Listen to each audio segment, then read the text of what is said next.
What up, Radthad here, and right now we're going to talk about the 10,000 hour rule.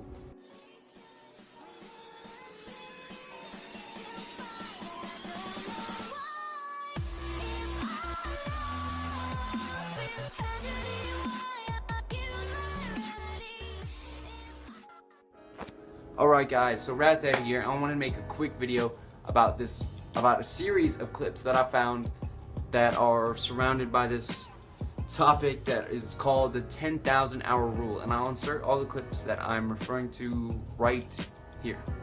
And you talk about the 10,000 hour rule, that it's not just a matter of, well, this person's a genius, this person has an amazing ability. It is actual practice and hard work. You know, so a group of really brilliant psychologists in the field of expertise research have sat down and tried to figure out how long do you have to work at something before you become really good, right? And the answer seems to be, it's an extraordinarily consistent answer in an incredible number of fields, and that is you need to have practiced, to have apprenticed for 10,000 hours before you get good. So every great classical composer, without exception, composes for at least 10 years before they write their masterwork. Mozart, 10. Mozart is composing at 11, but he's composing garbage at 11. I mean, he doesn't produce something great until he's 22 or 23. Concerto number 9, I think, 271. If I asked you, how long did it take you when you were doing this job before you felt comfortable and good at what you were doing? 10 years at least. 10 years, yeah. Same with me. I mean, it's an incredibly consistent finding, and it's really important because it says that we are far too impatient with people. When we assess whether someone has got what it takes to do a certain job, we always want to make that assessment after 6 months or a year, and that's ridiculous. That's when being good at something, so-called being an expert goes back to Malcolm Gladwell and the 10,000 hour rule, which I truly believe in. You figured out, like, hey, playing ball is what I love to do. How many hours did you put in a day working on your game when you were in high school? In high school? Well, I played all the time. Winter, fall, summer, spring. I mean, I would play probably, depending on how much schoolwork I got a day, 8 to 3. And I'd probably play from like 4 to like 10. Check this out. How many hours does it take to become an expert? 10,000. Let's divide that by the number of hours you spent per day playing. 6. By the number of days in a year. 365. But before I hit the equal sign, let me ask you this. What's the average age of a high school freshman? Between 14 and 15 years old, right? Can we call that 14.5? When did Kyrie start doing his practice schedule? In high school. So when we hit the equal sign from earlier, we see that it would take Kyrie 4.5 years to hit 10,000 hours playing at the rate that he was. What's 14 and a half plus 4.5? 19, which is how old Kyrie was as a rookie. The key, have you ever heard of this theory about the 10,000 hours theory? So that theory works, right? So when I first started out, I saw Damien Rice in concert, and I mentioned it in a song. I said I won't stop till my name's in lights, Stadium Heights with Damien Rice, and literally, like, I watched him and was like, I want to do that one day, and wrote a million songs, did a million gigs, and have ended up kind of doing a similar thing. But it literally came from writing a song a day, or 2 songs a day, or 5 songs a day, and just getting all these songs out of me, doing a million gigs, sometimes 3 gigs a day.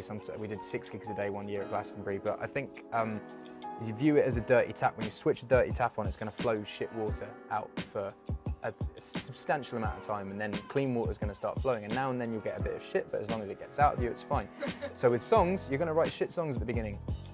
My songs were terrible. My raps were terrible. Like, I listened to it the other day, it's awful. But I got it out of me, and the more and more you write, the more and more you experience, and then you start flowing clean water, and songs start getting better and better and better. And when you're on a good streak, you're writing good songs, now and then you're going to write a shit song, and that song is out of you and you can move on. And it's the same with gigs. Like, you will always play bad gigs at the beginning. That's what you need to do, and then the more gigs you do, the better you'll get. Now and then you'll have a shit gig, but that's all right because you've got it out of you and you've experienced it. So I just say the more and more you can do, you put in your 10,000 hours, write as many songs as possible, gig as much as possible. Always be nice to people, because that is how the music industry works now. It doesn't work on who's the best, it works on who's got the best music and who's the nicest. That's why people at the top of the chart, that's why Gary Barlow's been big for so many years, because he's such a lovely bloke. Everyone wants to help him out. Ollie Murs, fantastic.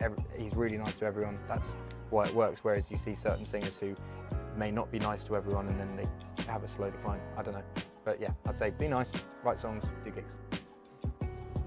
Alright, so pretty big names associated with this 10,000 hour rule. And when you are like thinking about how successful these guys are, it's kind of hard to doubt that they've actually put in that much work. Because Kyrie, I mean, I'll put the clip in where he would say what the math is for how he would have fit the 10,000 hours in. And Ed Sheeran, I mean, you can just kind of tell in his songs that he has kind of mastered his style and his craft, and honestly, I don't doubt that he's put 10,000 hours of work into his art.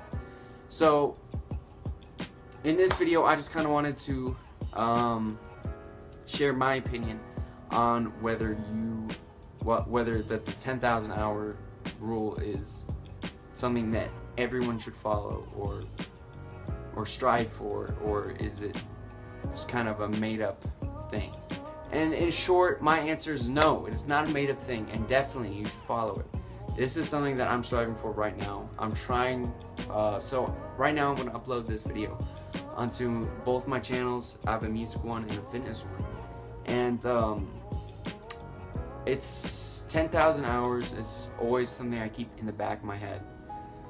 Because, I mean, if you think about it, most people waste their life away with, like, things that really don't matter. Things that don't really involve their goals and becoming the best version of themselves. So I think always having this 10,000 hour kind of always in the back of your head, it'll keep you accountable to yourself not to be wasting your time, and that you can always be doing something to achieve your goals. So yeah, I don't think it's baloney at all.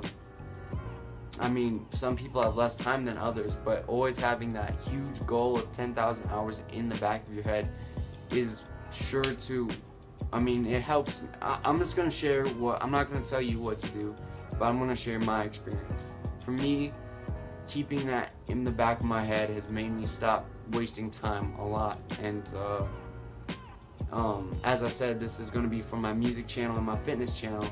Instead of sitting on my couch trying to watch the newest movies or going out to see Infinity War or Black Panther, I stay home and I lift weights, fitness, I research nutrition, try to find out the newest EMG studies, and that's just for fitness. For music, I try to make beats, I practice singing, practice rapping, and that's all I'm going to say is, for me, this 10,000 hour rule has really changed my life. It keeps me accountable to myself. And I'm not going to tell anyone to do it, but I would recommend it to anyone who finds themselves wasting time or not being able to be accountable to themselves. And just constantly remind yourself that you can be doing more than you are right now. So this video is approaching 4 minutes long, so it's a little bit longer than I wanted it to be. But I just wanted to share this video about how you can probably waste less time on things that don't matter to you and spend more time on things that actually do, and just by having this figure of 10,000 hours inside your head. Radthad signing out.